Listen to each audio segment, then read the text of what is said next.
कला और संस्कृति को बढ़ावा देने के लिए नोएडा स्थित मारवा स्टूडियो में 3 दिवसीय 10वें ग्लोबल लिटरेरी फेस्टिवल 2024 का आयोजन किया गया, जिसमें पहले दिन के तीसरे सत्र में शानदार कवि सम्मेलन कार्यक्रम का आयोजन किया गया।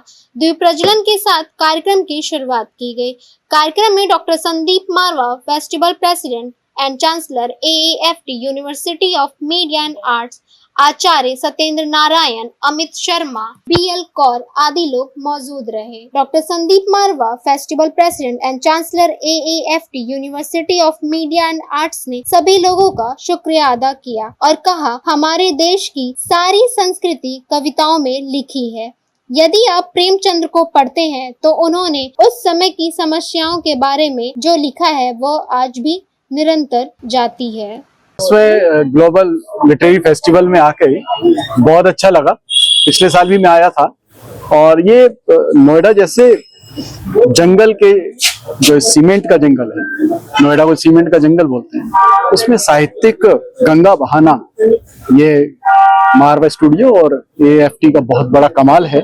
मैं साधुवाद देता हूँ, उन्हें बधाई देता हूँ कि बड़ा मुश्किल काम कर रहे हैं। मैं समझता हूँ कि अंधेरे में लालटेन लेकर चलने का प्रयास है जो निश्चित रूप से सफल हो रहा है।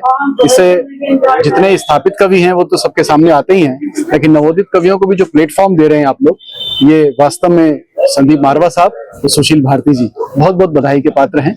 ये सिलसिला अनवरत चलता रहे, यात्रा जारी रहे, मेरी अनंत शुभकामनाएं। धन्यवाद। हमेशा अच्छा होता है।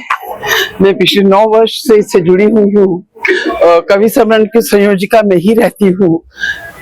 सुशील जी का आदेश होता है 5 मिनट में कवियों के नाम बताओ, और उस 5 मिनट में जो कवि याद आ जाते हैं वो आपके मंच पे होते हैं और आप लोग उनको बहुत पसंद करते हैं, सबको बड़े प्रेम से सुनते हैं।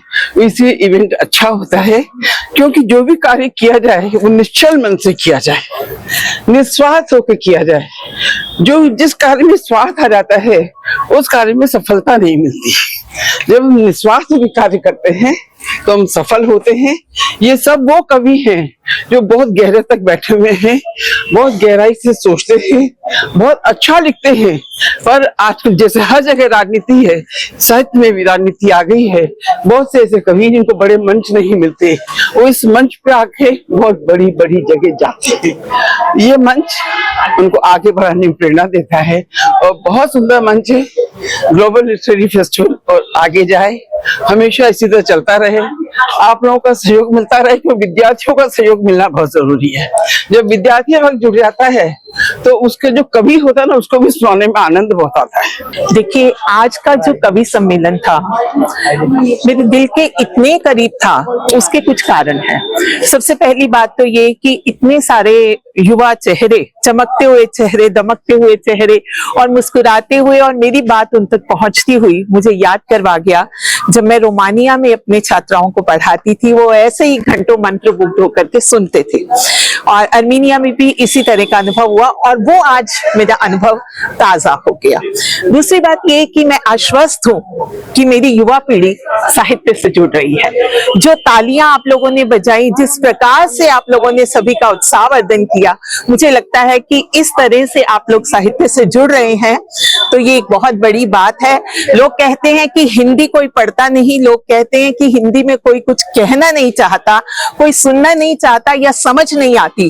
तो हिंदी दिवस का ये जो पखवाड़ा चल रहा है, उसमें मैं एक बात आप तक पहुंचाना चाहती हूँ कि मैं आश्वस्त हूँ कि मेरे देश का युवा हिंदी से जुड़ रहा है और हमें घंटों सुनने को तैयार है। कवि सम्मेलन में यहाँ पर आता रहा हूँ, पिछले 5 साल पहले भी आया था और बहुत आनंद है, क्योंकि युवा होते हैं ना, तो कविता युवा को सुनाने में एक आनंद आता है। और यहाँ तो मुझे बहुत लगता ही है कि यहाँ पर सुना, लेकिन आज क्या हुआ कि हम लोग पास समय नहीं था, जितना समय होना चाहिए था तो वो नहीं हो पाया। लेकिन खैर, थोड़ा सा भी अगर आप, बरसात का समय है, खेत में थोड़ा अंकुर बीज बो देते हैं, बाद में जाकर के वो खेत में फैलता है, तो वो कविता फैलेगी। आज चूंकि चर्चा हो रही थी भाषा के संदर्भ में भी, तो मैं एक बताना चाहूंगा कि 14 सितंबर जो हम लोग का है, सब तो जानते ही हैं उस चीज को कि राजभाषा दिवस के रूप में क्यों मनाया जाता है। इस एक चीज जो मैं जोड़ना चाहता हूं इसमें, कि अभी जो है वर्तमान सरकार के जो गृह मंत्री हैं, उन्होंने 14 सितंबर को ही अपना महासम्मेलन राजभाषा का करना शुरू कर दिया है।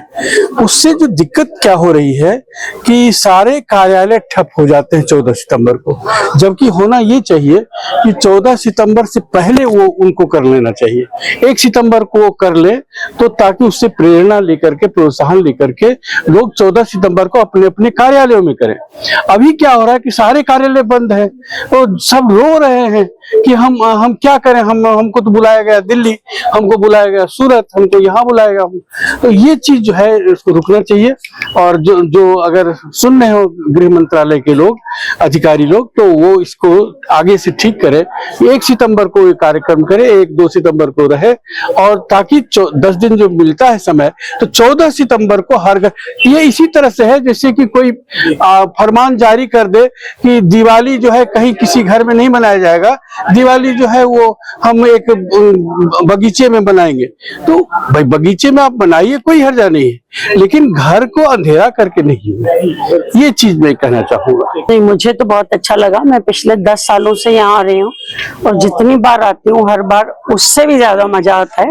और आप लोगों के रिस्पॉन्स के तो क्या कहने, इतना तालियों से नवाजते हैं हम लोगों को, मतलब हमारा कविता सुनाने का ना और हौसला बढ़ता है। हालांकि टाइम निकल जाता है, पर अच्छा एक और सुना देते हैं, अच्छा एक और सुना देते हैं, वो बहुत मजा आता है।